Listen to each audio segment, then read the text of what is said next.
In the interest of time, Your Honor, please, while the councils are doing that, I move that the previously marked and identified Exhibit P Roman numeral 4-10, which is the flash drive containing the video of that press conference, be unsealed in the presence of counsels from both sides.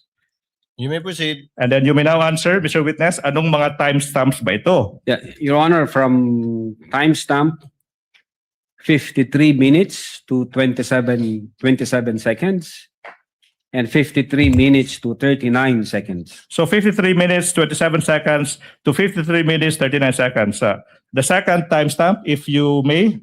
54 minutes to 03 seconds and 54 minutes to 08 seconds. 54 minutes, 03 seconds to 54 minutes, 08 seconds. That's the second timestamp. What about the next timestamp, if you know? 55 minutes to 42 seconds and 56 minutes to 07 seconds. 55 minutes, 42 seconds to 56 minutes, 06 seconds. What about the fourth timestamp, if you know?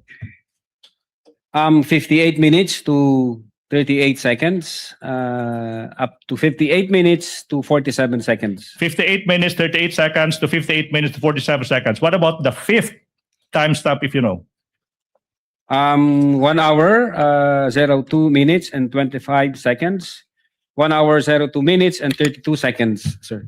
1 hour, 02 minutes to 25 seconds to 1 hour, 02 minutes, 32 seconds. What about the sixth timestamp, if you know? 1 hour, 05 minutes and 08 seconds, up to 1 hour, 05 minutes and 31 seconds. 1 hour, 05 minutes, 08 seconds to 1 hour, 05 minutes, 31 seconds. What about the last timestamp, Mr. Witness? 1 hour, 08 minutes and 43 seconds. And then 1 hour, 08 minutes and 54 seconds, Your Honor. 1 hour, 08 minutes, 43 seconds to 1 hour, 08 minutes, 54 seconds. Your Honor, we move that those 7 timestamps identified by the witness be shown in sequence, Your Honor, please. So ordered. Your Counsel for the prosecutors will kindly give the flash drive to be unsealed by the witness, as witnessed by counsel for the respondents. Thereafter, for counsel of the parties to kindly accompany each other to the tech booth so that the USB may be played with respect to the specified timestamps of the witness.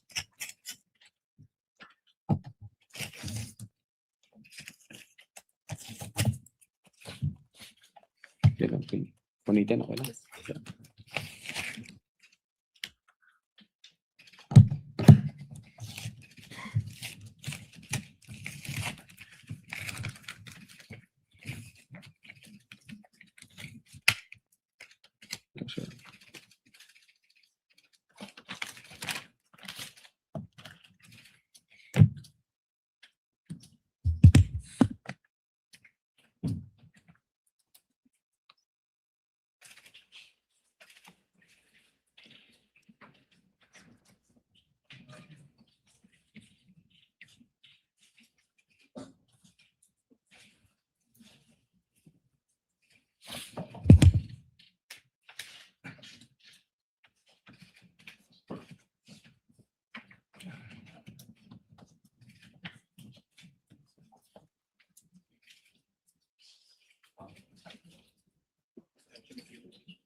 Sado. Utang ina ninyo.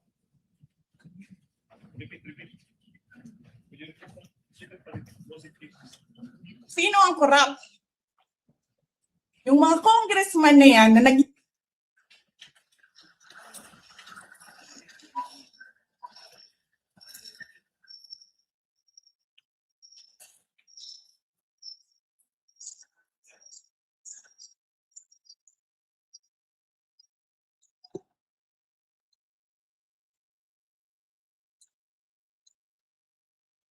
nila?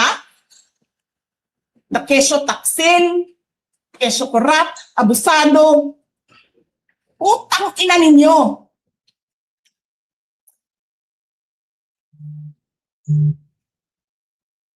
Sino ang corrupt?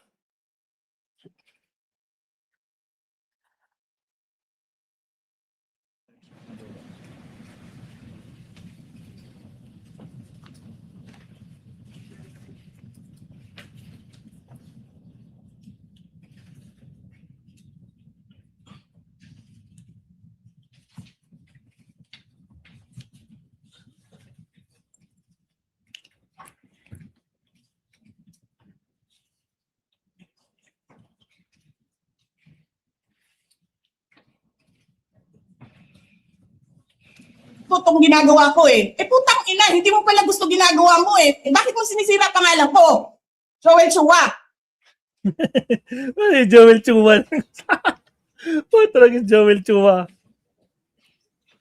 Nandyan pa si Joel Chua, oh. Diyos ko po.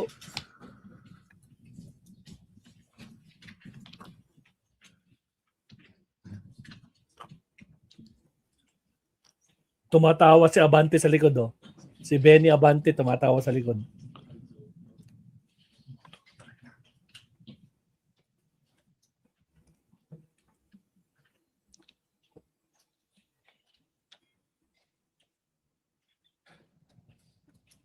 Wala yata si Alan Peter Cayetano.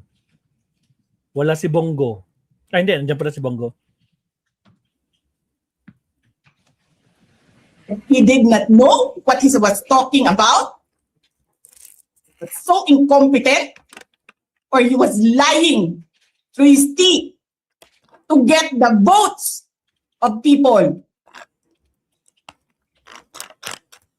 Putang ina ninyong lahat.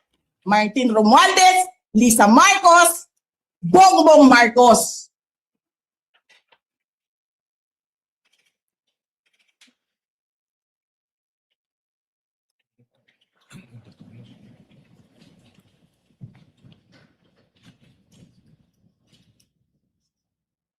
I think we have two more.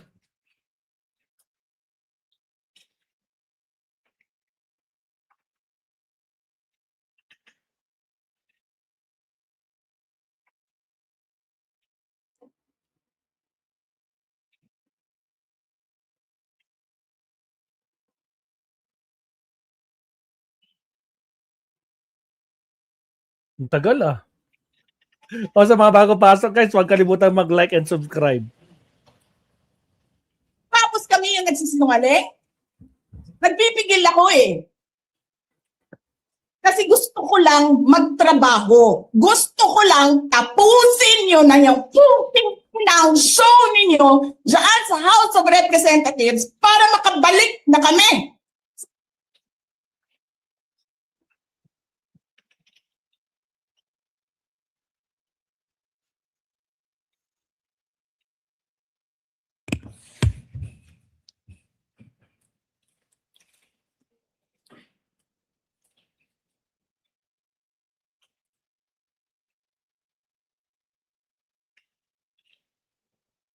I think we have two more. Ang ina ninyo.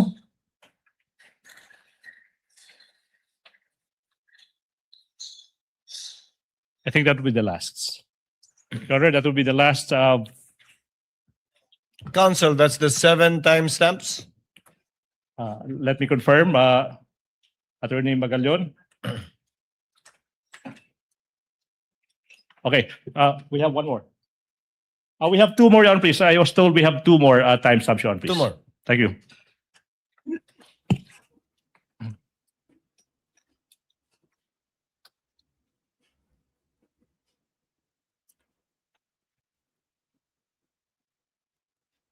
Martin, Oh, Martin.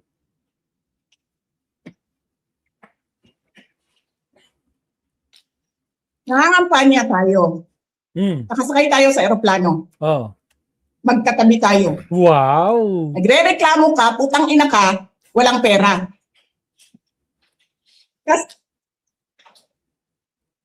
And the last one?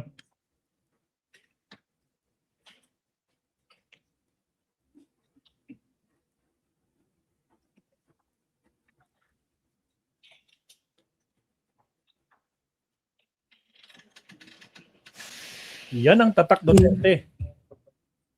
Maalis mo man ako sa presidential days, hindi pa rin ikaw ang presidente, king ina mo. Walang boboto sa'yo. Please lang. Okay. Thank you. Wala. So, Your Honor, those were the 7 timestamps, portions of the video where the Vice President hurled invectives and profanities. Now, the question is, may I proceed, Your Honor? Counsel, to clarify, Yeah, opo.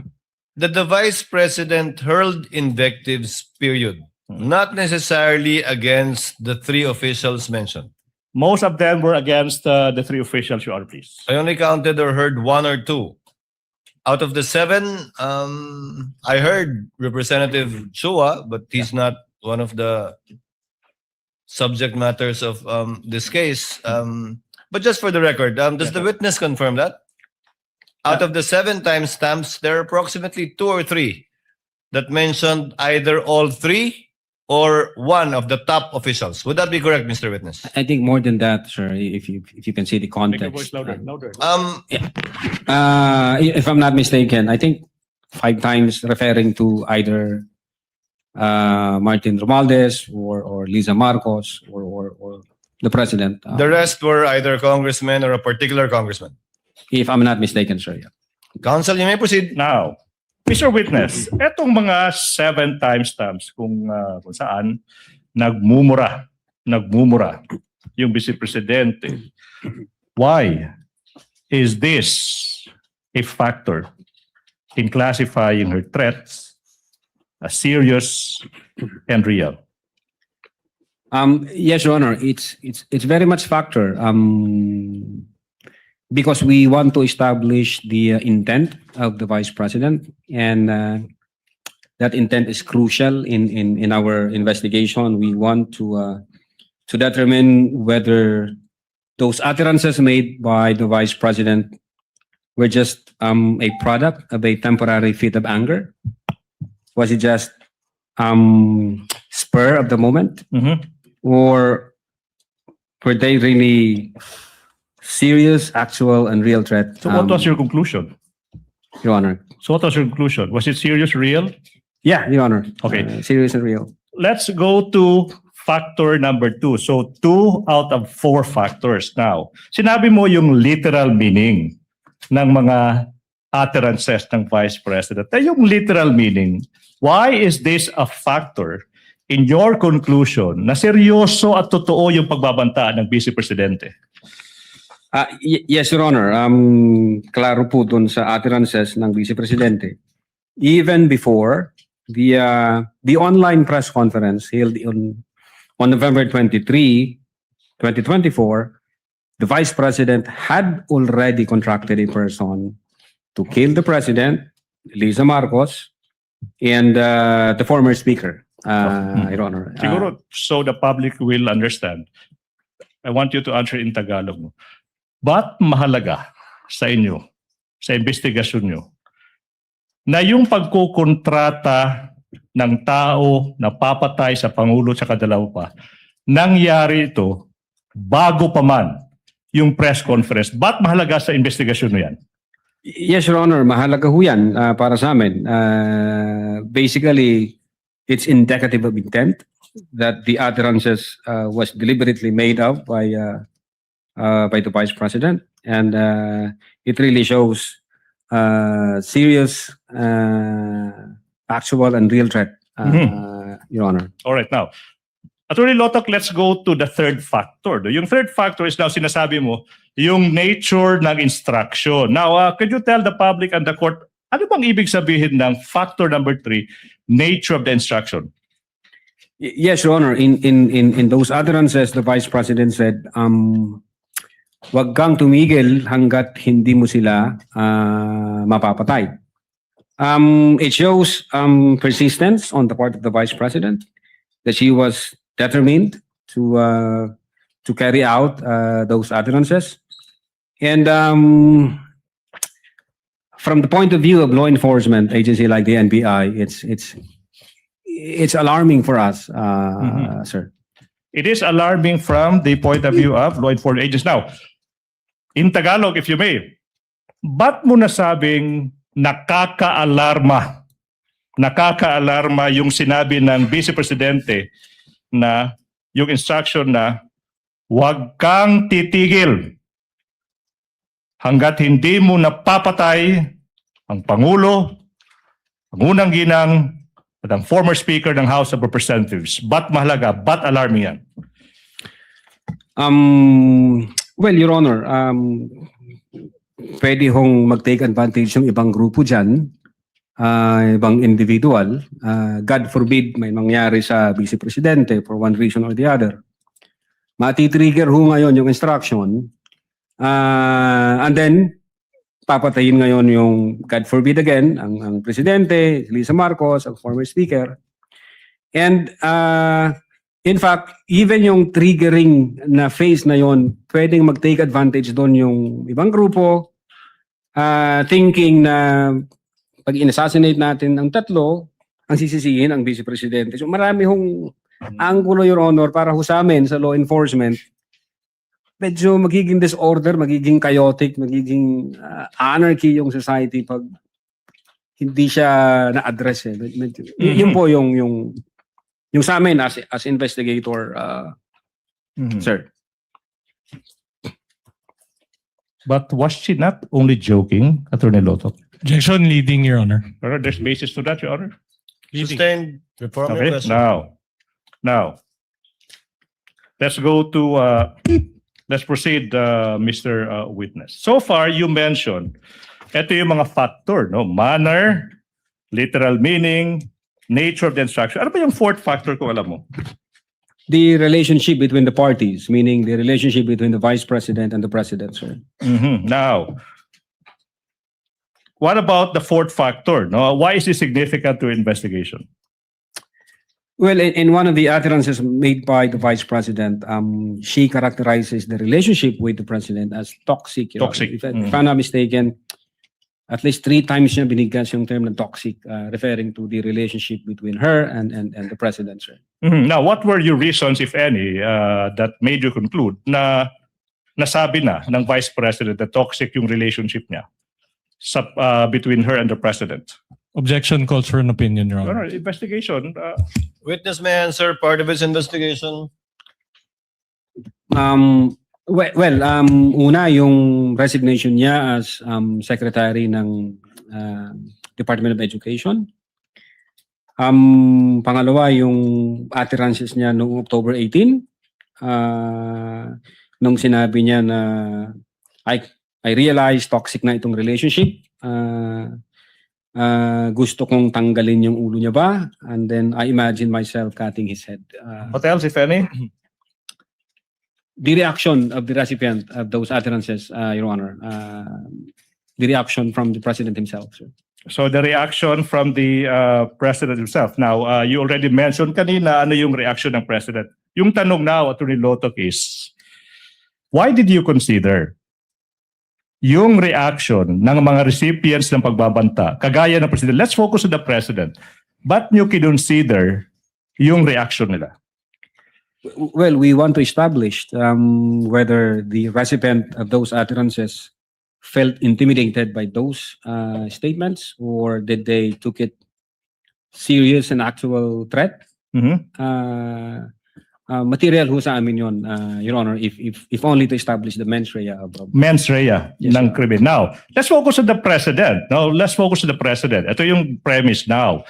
Based on your investigation, no, what was your impression of the President based on his reaction? Was he intimidated? Well, yung opening statement ng Presidente, ang sabi niya, nakakabahala ang mga narinig natin itong mga nakarang araw. Ito'y isang kriminal na pagtatangka. Papalagan ko to. Yes, Your Honor.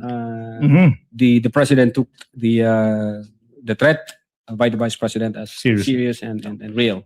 Now, Mr. Witness, aside from yung reaction ng mga recipients, we focus on the president. Ano pa yung ibang mga factors na kinonsider nyo kung meron pa man?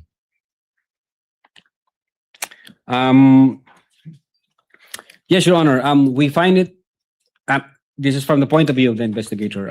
We find it disturbing when we try to compare the utterances made in October 18 and the utterances made in November 23. And may nakita ho kami doon, at least 3 o 4 na medyo sabi ko nga, disturbing from the point of view namin. Disturbing.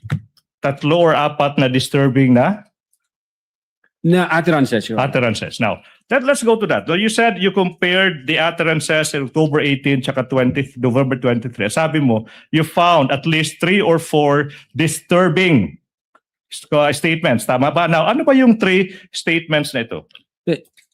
Your Honor, we are trying to establish the patterns and the consistencies of those utterances. For instance, nung October 18, ang sabi niya is, walang number 1 ang Pilipinas na to. Para sa akin, number 2 lamang ito. Walang number 1. And then we compared it in November 23, ang sabi niya, ni-reiterate niya, I do not recognize anybody above me. That's number 1, Your Honor. The number 2, ang sabi niya nung October 18, hindi marunong maging presidente yung nakaupo, kasalanan ko ba yon? And then we compared it in November 23, ang sabi niya doon, this country will go to hell because that person who's sitting, sabi niya, doesn't know how to be a president and who is a liar. All right. The number 3, ang sabi niya sa October 18, meron akong 5 impeachable offense na alam kay BBM pero papasabad dyan sa House. Siyempre hindi. Then kinumpare namin yung November 23, ang sabi niya doon is he was lying through his teeth para makuha lang yung boto ng mga tao, and then nagmura na siya, PI ka, BBM, Lisa Marcos, and Martin Romualdez, Your Honor. What do you mean by PI? Putang ina, sir. Okay. You said that you found these 3 comparisons disturbing. Now, these 3, ano yung significance ng 3 comparisons nito sa investigasyon nyo? Kung meron man.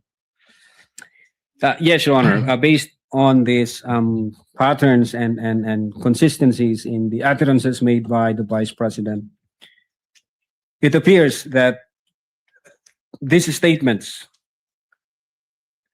have tendency to stir up the people against the government, have tendency to disturb the peace of the community, have tendency to undermine the peace and order, the public peace and order, sir.